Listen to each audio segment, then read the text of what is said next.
Volvo revoit sa gamme 60 en peaufinant son style, lui apportant de nouveaux équipements et surtout en inaugurant une nouvelle motorisation.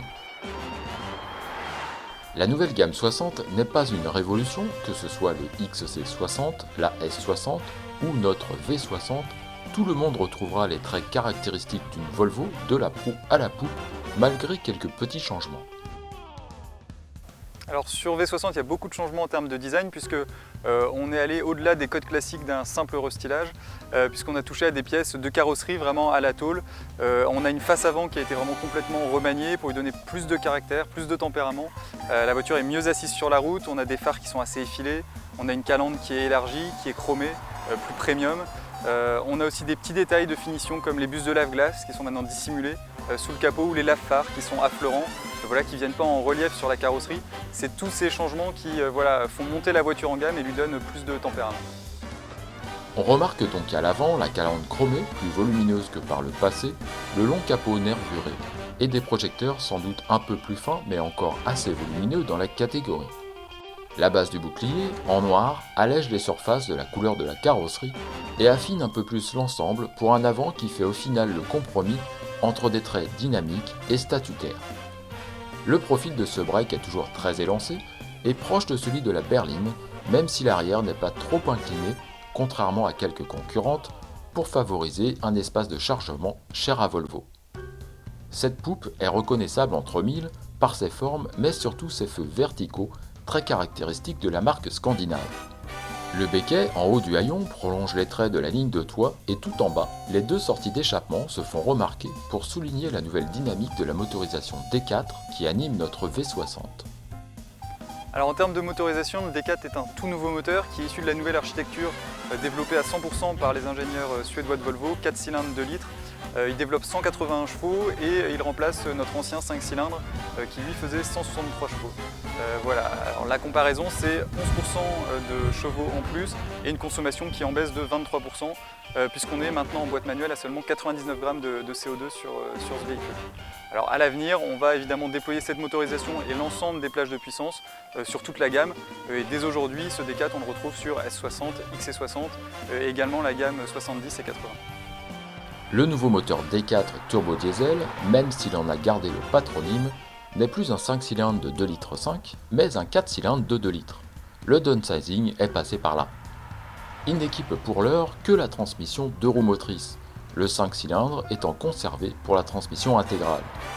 Le nouveau D4 affiche une puissance identique de 181 chevaux et un couple légèrement inférieur de 400 Nm, soit 20 de moins.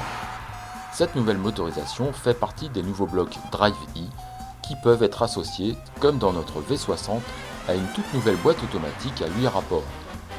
Volvo nous promet plus de sportivité à la conduite, notamment en usant des palettes présentes au volant. La V60 n'est pas transformée en break sportif pour autant, même s'il faut reconnaître que les passages de rapport sont assez discrets à défaut d'être instantanés.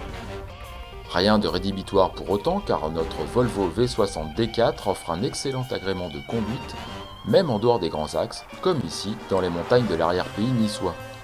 La direction est précise et suffisamment informative et les suspensions sont convaincantes pour profiter de la disponibilité de son nouveau moteur.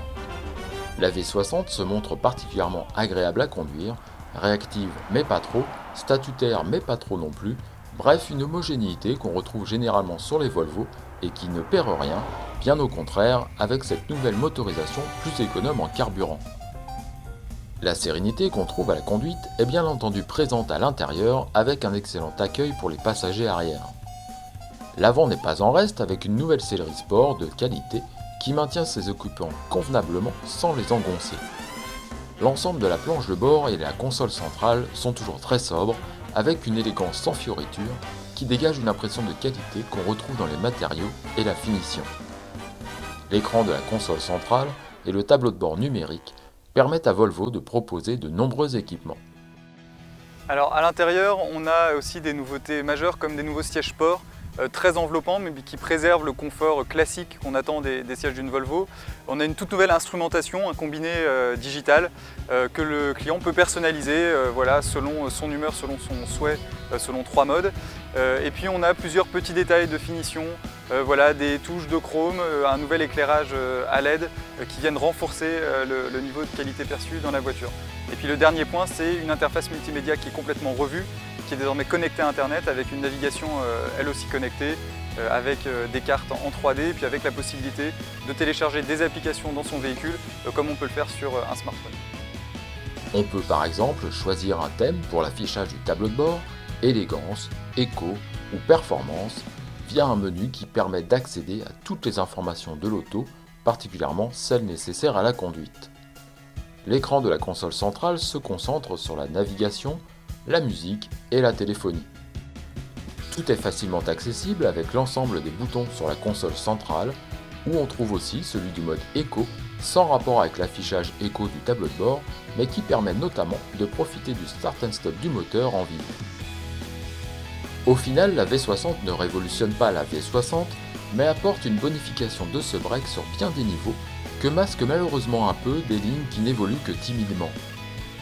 L'équipement intérieur est enrichi et complet, le style toujours élégant et sobre à la fois, et la sellerie sport encore plus confortable.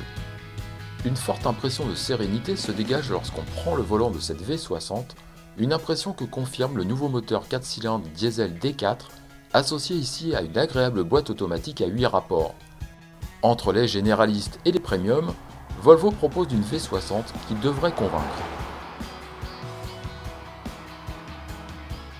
On peut hésiter avec le Peugeot 508 SW 2 litres HDI Fab de 160 chevaux avec une boîte automatique mais à 6 rapports à partir de 35 800 €, ou le Renault Mégane Estate 2 litres TCI de 165 chevaux à partir de 32 100 € seulement mais avec une boîte manuelle. De notre côté, on aime bien le gain en accueil, confort et équipement sur cette V60, le binôme D4 et boîte automatique à 8 rapports, le gain de puissance et la consommation en baisse. On aime un petit peu moins la console centrale avec pas mal de boutons, le design de la carrosserie qui change finalement peu, le 4 cylindres D4 pas encore proposé sur la transmission intégrale. On termine avec la fiche technique de la Volvo V60 2 litres D4 de 181 chevaux avec sa boîte de vitesse automatique à 8 rapports. Elle sera disponible en novembre, les tarifs ne sont pas encore totalement connus.